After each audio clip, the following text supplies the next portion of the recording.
Hello hi welcome back, good morning to everyone. आज के session में देखने वाला हूँ पूरे सिलेबस का क्या एनालिसिस है, वो भी मशीन के अंदर, है ना। अगर बात करें कि यहाँ पे तो दिया हुआ इंडक्शन, सिंक्रोनस मशीन और स्पेशल मशीन, ओके, लेकिन इस पूरे मशीन की अगर एनालिसिस करें जो हमने पिछले सेमेस्टर में पढ़ा और अभी भी पढ़ा, तो उसकी क्या चर्चा है एक बार उसको मैं डिस्कस कर लेता हूँ, फिर हमारा syllabus back to back start रहेगा लगातार। चलिए हम इसकी बात कर रहे हैं जो कि आपको पहले ये आपके सीनियर्स को यानी 5th सेमेस्टर के अंदर दिया गया था, अब आपको 4th सेमेस्टर में कर दिया गया। ओके, नाउ इसकी एक बार चर्चा हो जाए। यानी अगर आप मशीन की बात करते हो तो मशीन आपको डिफरेंट टाइप के दिखेंगे। उसको अरेंज वे में करना हमारा टारगेट है कि उसको आसान बनाना है। ऐसा ना कि मशीन इतना कॉम्प्लेक्स हो गया कि समझ में नहीं आ रहा क्या करें क्या ना करें, क्योंकि आगे चल के ये पिछले सेमेस्टर में जो हमने पढ़ा और जो आज पढ़ोगे ये दोनों मिक्स का एक सब्जेक्ट बन जाएगा। ये और बड़ा लगने लगेगा। इसको हम कितने बेहतर तरीके से क्लासिफाई कर सकते हैं, इसका रिप्रेजेंटेशन मैं आपको दिखा रहा हूं कि पहले हमने क्या पढ़ा, अब क्या पढ़ना है, उसको किस तरीके से प्रॉपर वे में करना है। Arrange way is the good method. जैसे कि एक एग्जांपल बता रहा हूं, यही बुक इतने यहाँ भी है और इतने यही बुक यहाँ भी है, ये प्रॉपर अरेंज है, ये अरेंज नहीं है। अगर किसी बंदे को मान लो सामने हमारे दीपक, पप्पू, मोनू, सोनू, दीपिका जो भी बैठी हुई है या बैठा हुआ है, उसको कोई बोल दे कि यही एसी मशीन की एक बुक निकालो और इस तरीके से फेंक दिया जाए, तो शायद वो निकालने में बहुत परेशान हो जाएगा, ठीक है ना। उसको सेलेक्ट करना प्रॉपर एक चीज़ों को बहुत टफ टास्क हो जाता है।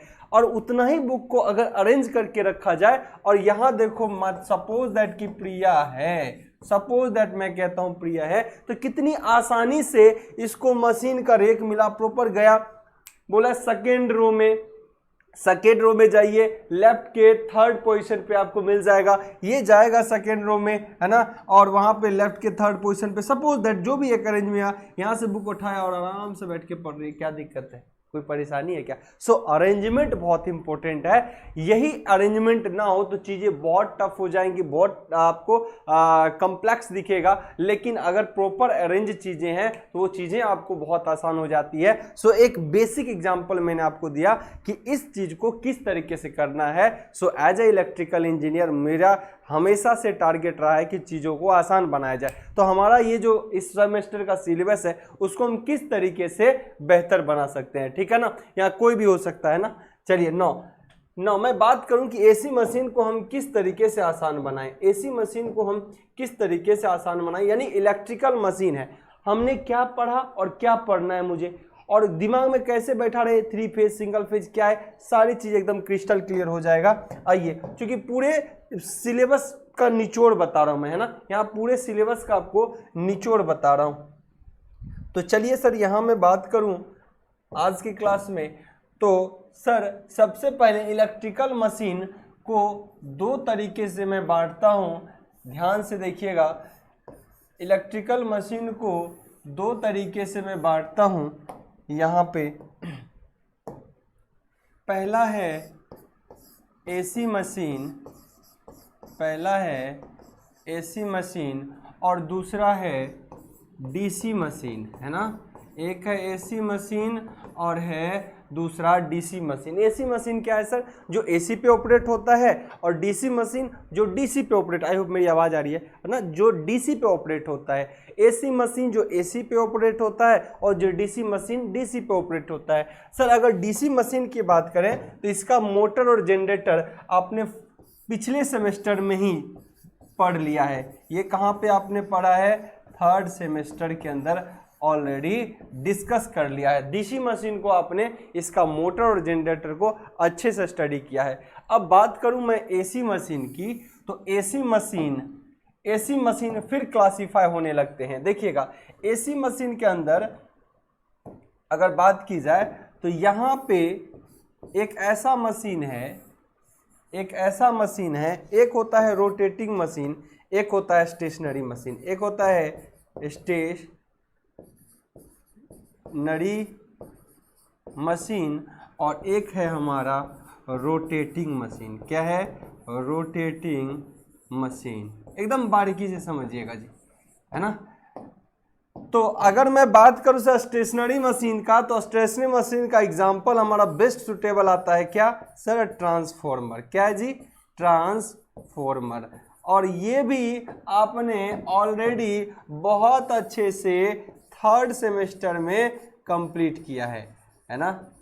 ये कंपटीशन पॉइंट ऑफ व्यू से बहुत इंपॉर्टेंट है, ट्रांसफार्मर भी और डीसी मशीन भी, है ना। अगर किसी का कहीं पढ़ने के कारण या कहीं भी किसी तरीके से कोई कमजोरी रह गया, हम पूरी करेक्ट करेंगे कि साथ के साथ कुछ ऐसे भी चीज़ों को फॉलो करवाएं या कुछ अदर प्लेटफॉर्म पे हम आपको ले जाएं, ताकि अगर वहाँ चीज़ कमज़ोर रहा तो उस चीज़ को इम्प्रूव कर सकते हैं। क्योंकि एक साथ हमारे बहुत सारे प्लेटफॉर्म चलते हैं, आपको जितना हेल्प हो सके मेरे तरफ से आपको प्रोवाइड किया जाएगा। नो तो सर ये आपने स्टडी ऑलरेडी डन, अगर मैं यहाँ बोलूँ सर ये ऑलरेडी डन और यहाँ बोलूँ तो sir already done previous semester में। अब यही सेमेस्टर के अंदर एसी मशीन का रोटेटिंग पार्ट पूरा अभी बाकी है, यानी अगर कहें तो पिक्चर यहीं पे अब बाकी रह गया है, जो कि आपको दिया हुआ है सर 4th सेमेस्टर के अंदर, जो कि दिया हुआ है 4th सेमेस्टर में। पिछले बार यही चीज 5th सेमेस्टर में दिया हुआ था, इस बार 4th सेमेस्टर में दे दिया है, ठीक है ना। तो चलिए सर अब इसका क्या किया जाए, तो रोटेटिंग मशीन फिर क्लासिफाइड हो जाते हैं। रोटेटिंग मशीन की बात करें तो यहाँ पे फिर क्लासिफाइड होते हैं सिंगल फेज एसी मशीन और 3 फेज एसी मशीन। क्या हो जाएगा जी, सिंगल फेज एसी मशीन और 3 phase AC. Wait a second sir मैं फ्री होते ही आपको करता हूं, 10 मिनट में हो जाऊंगा, ठीक है। Okay so AC machine and another is DC machine, ठीक है। यहाँ सॉरी डीसी मशीन ही 3 फेज, सिंगल फेज और 3 फेज, यहाँ पे आप कह सकते हो AC machine, single phase AC machine और 3 फेज एसी मशीन, वो भी रोटेटिंग में, स्टेशनरी में नहीं। सिंगल फेज एसी मशीन में तो ट्रांसफार्मर भी आएगा, लेकिन सिंगल फेज में ये क्या है, रोटेटिंग। सर स्टेशनरी में 3 फेज सिंगल फेज आ जाएगा, लेकिन रोटेटिंग में ट्रांसफार्मर तो नहीं आएगा। तो सिंगल फेज एसी मशीन में हमारा क्या रहेगा sir, single phase AC machine की अगर आपने बात किया है तो यहाँ पे क्या रहेगा सर, तो सिंगल फेज एसी मशीन की अगर मैं चर्चा करूँ, सिंगल फेज एसी मशीन की अगर मैं चर्चा करूँ तो सिंगल फेज एसी मशीन में हमारा आता है सिंगल फेज इंडक्शन। अगर सिंगल फेज की बात करें तो सबसे ज्यादा हमने प्रीफर किसको किया है, सिंगल फेज इंडक्शन। तो ये भी आपके सिलेबस में जो कि दूसरे यूनिट में दिया हुआ है, और ये इसमें एग्जांपल बेस्ट सुटेबल हमारा क्या मिल रहा है sir, single phase AC machine में सिंगल फेज इंडक्शन मोटर, इसका सबसे सुटेबल और बेहतर मशीन में यही आता है सिंगल फेज में, सिंगल फेज एसी मोटर यानी इंडक्शन मोटर, है ना। अभी हम डिस्कस करने वाला ये सबसे इंपॉर्टेंट सेगमेंट हमारे पास अभी है ना, ये सबसे इंपॉर्टेंट। या भी यही रोटेटिंग मशीन में 3 फेज इंडक्शन मशीन में ये इंपॉर्टेंट सबसे ज्यादा है। हालांकि सिंगल फेज भी इंपॉर्टेंट है, बट ये दोनों अपने सिलेबस में, यहां से हमारा सिलेबस बटने लगा है, यानी एसी मशीन का ही पार्ट है। इसीलिए इस बार के जो सब्जेक्ट्स हैं, दैट इज अगर बात किया जाए, दैट इज अगर ये इंडक्शन सिंक्रोनस सब नाम कर दिया स्पेशल मशीन को, और इसी को कोई एसी मशीन कहे तो कोई दो राय नहीं है। इसी को कोई अगर एसी मशीन बोले तो कोई दो राय नहीं है, सेम ही बात है। क्योंकि आप देख रहे हो किस तरीके से क्लासिफाई हो रहे हैं, यही तो है। इलेक्ट्रिकल मशीन में, एसी मशीन में स्टेशनरी पढ़ लिया, रोटेटिंग मशीन, सिंगल फेज और 3 फेज। सिंगल फेज में क्या है, induction machine. Sir single phase में क्या है, इंडक्शन। अब हम पढ़ते हैं 3 phase AC machine. 3 phase AC machine में और बटेंगे। सिंगल फेज एसी मशीन में बहुत ज़्यादा चॉइस नहीं होता। सिंगल फेज एसी मशीन में आप देखोगे आपको बहुत ज़्यादा चॉइस नहीं मिलेगा। सबसे फ्रीक्वेंट मोटर आपको मिलेगा, जो कि आपके घरों में भी आपने देखा होगा, जो आपकी टंकियों पे पानी पहुंचा रहा है ना, वो सिंगल फेज इंडक्शन मोटर है। ये डोमेस्टिक एप्लीकेशन में सबसे ज़्यादा यूज होते हैं सिंगल फेज एप्लीकेशन। आपके घरों के छत पे जो अभी मुझे हवा दे रहा है, या आप जहाँ बैठे हो आपको हवा मिल रहा है, सो वो भी भी एक एग्जाम्पल है सिंगल फेज इंडक्शन मोटर का। उसके टाइप होते हैं, जो पानी फेंकता है उसका अलग टाइप है, जो ऊपर में लटका हुआ अलग टाइप है, जो स्टैंड के साथ होते हैं उसके अलग टाइप है। सो सबसे डोमेस्टिक ज़्यादा एप्लीकेशन में, डोमेस्टिक एप्लीकेशन में सिंगल फेज इंडक्शन मोटर का ही इस्तेमाल होता है। तो ये स्टडी करना है जो कि यूनिट 2 में दिया हुआ है ना। और आगे हम बात करेंगे 3 फेज एसी मशीन की। तो आइए सर 3 फेज एसी मशीन की चर्चा कर ली जाए। 3 फेज एसी मशीन, चीज़ों को एकदम आसान बनाना है ताकि कॉम्प्लेक्स ना हो जाए, है ना। चीज़ें एकदम कॉम्प्लेक्स ना हो, हमारी पूरी कोशिश होगी कि आपको चीज़ों को आसान करके सिलेबस को एकदम रन कर दें, ठीक है ना। तो अब बचा क्या, 3 फेज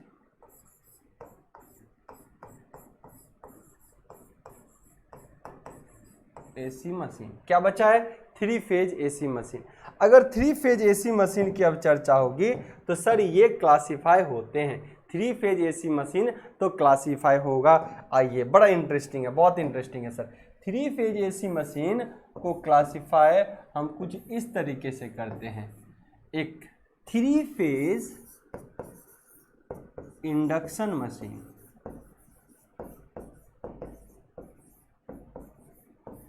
3 फेज इंडक्शन मशीन और 3 फेज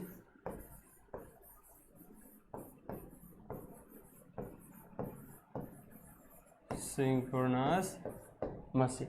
एक तो 3 फेज इंडक्शन मशीन और दूसरा 3 फेज सिंक्रोनस मशीन। एकदम आपको ये चीजें सब देखने को भी मिलेगा, है ना। स्पेशल मशीन में बात करें, जो कुछ ऐसे स्पेशल कैरेक्टरिस्टिक्स होते हैं जो स्पेशल मशीन में आते हैं, उसकी चर्चा सबसे लास्ट यूनिट में की गई है। ओके, अब 3 फेज इंडक्शन मोटर की अगर मैं बात करूं,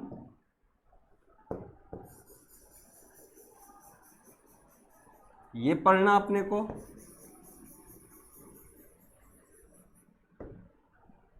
ये पढ़ना अपने को।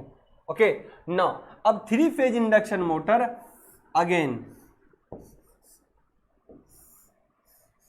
क्लासिफाई हो जाएगा 3 फेज इंडक्शन मोटर में और 3 फेज इंडक्शन जेनरेटर में। 3 फेज इंडक्शन मोटर में और 3 फेज इंडक्शन जेनरेटर में, ये अपने आप में आपके सब्जेक्ट्स के टॉपिक है। सिमिलरली सर 3 फेज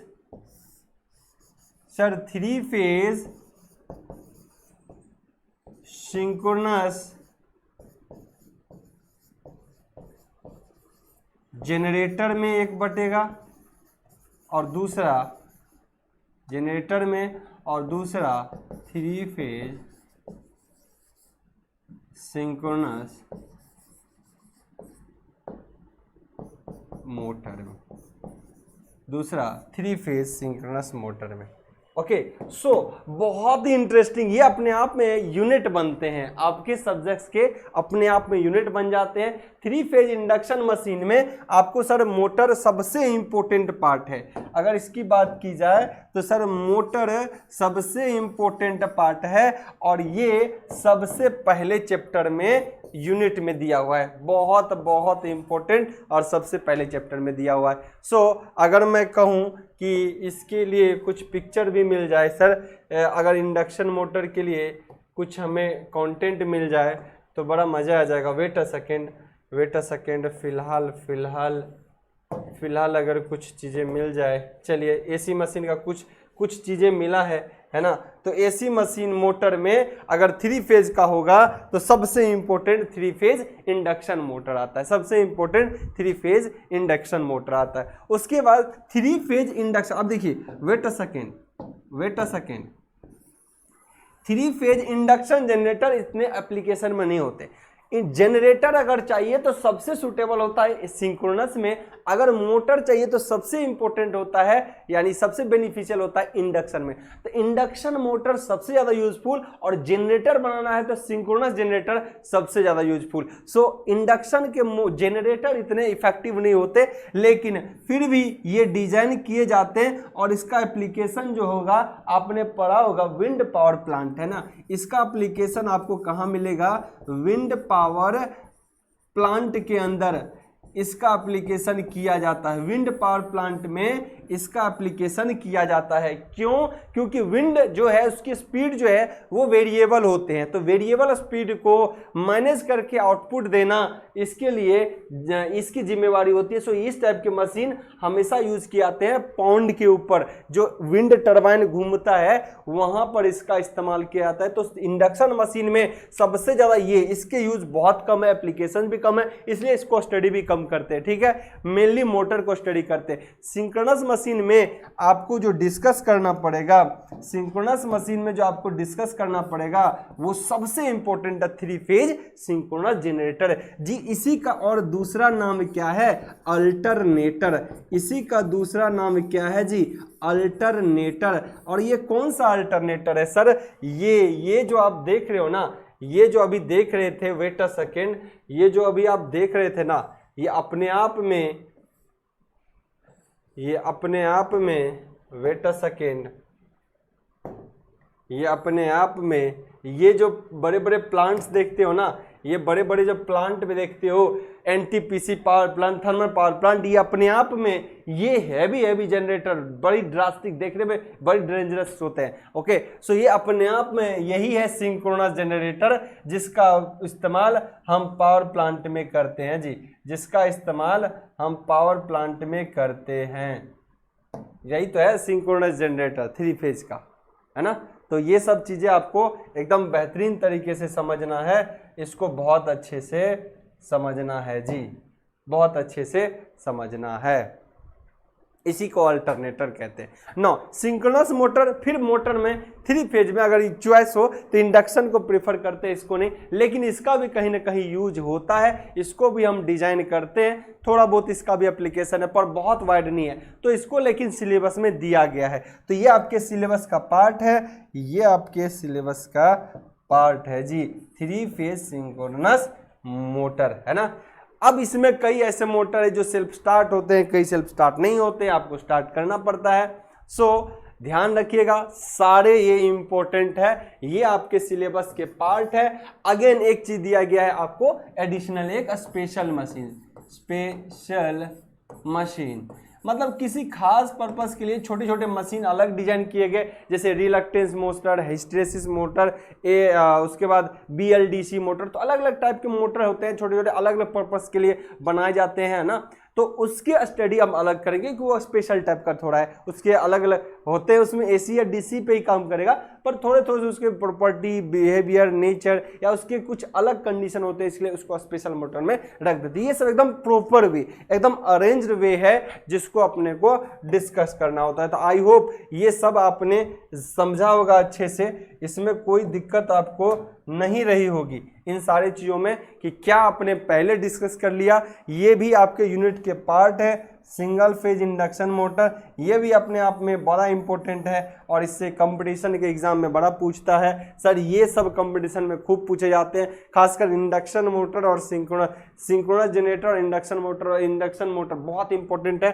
थोड़ा सा कभी कभी सिंक्रोनस मोटर से क्वेश्चन भी कंपटीशन में देखे जाते हैं। तो कंपटीशन पॉइंट ऑफ व्यू से इसका रोल कम है, कंपटीशन पॉइंट ऑफ व्यू से इसका रोल कम है, कंपटीशन पॉइंट ऑफ व्यू से इसका रोल बहुत ज्यादा है, इसका भी रोल बहुत ज्यादा है। सो यही तो आपके सिलेबस में बहुत बढ़िया तरीके से भी दिया हुआ है। तो हम इस तरीके से पढ़ेंगे, ध्यान रखिएगा, इसको पढ़ने का जो हमारा तरीका होगा बहुत एकदम प्यूरिफाइड वे में होगा। इससे क्वेश्चन भी करेंगे और इसके जितने भी क्वेश्चन मैं करवा दूंगा, आप कंपटीशन के बुक्स उठाना, वहां से भी लगेंगे, और सेमेस्टर तो अपने आप अच्छा होगा, सेमेस्टर को तो क्या ही कहना। और इसके मटेरियल भी आपको बहुत हद तक पूरे डिजिटल बोर्ड पे मोस्टली केस में हमारे बने हुए हैं, जो आपको काफी हेल्प करने वाले हैं। पहले भी कर देंगे और फिर हमारा लाइव भी चलता रहेगा। सो उम्मीद करता हूं पूरी चीजों की जानकारी आपको मिल चुका है।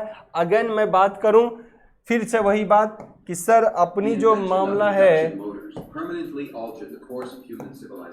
वेट अ सेकेंड, अगेन अपन जो डिस्कस करते हैं सर चीजों को, वो हमारा तरीका यही रहता है। किसी भी मशीन को किस तरीके से अपन स्टडी करें, इसका तरीका यही है, और बहुत बेहतर तरीके से मशीन को डिस्कस करने वाले हैं। एक एक चीज क्रिस्टल क्लियर होगा। सो स्टे ट्यून, जुड़े रहिए लगातार। हम सब्जेक्ट को बहुत इंटरेस्टिंग बनाने वाले हैं, क्योंकि आपका कोर पेपर है, बहुत ज्यादा इस्तेमाल यूज होंगे। सो फॉर फर्दर डिटेल आप लोग इसके लिए जुड़ सकते हैं। कोई डॉट हो कॉल कर सकते हैं 9471087400 पे। इंजीनियर्स ग्रुप ऐप डाउनलोड करिए, टेलीग्राम आप प्ले स्टोर से इंजीनियर्स ग्रुप यहाँ डाउनलोड करेंगे, नीचे आपको राजकमल सर दिखेगा, ऐप को इंस्टॉल करिए, क्वांटिटी आपको अच्छा लगता है ऐप को रेट करिए। ऐप आपको गूगल प्ले स्टोर से डाउनलोड होगा। इसी नंबर पे आप व्हाट्सअप भी कर सकते हैं और इसी नंबर पे कॉलिंग भी कर सकते हैं, इसी नंबर पे कॉलिंग भी करते हैं। चलिए मिलते हैं नेक्स्ट सेशन में, bye bye, take care you all.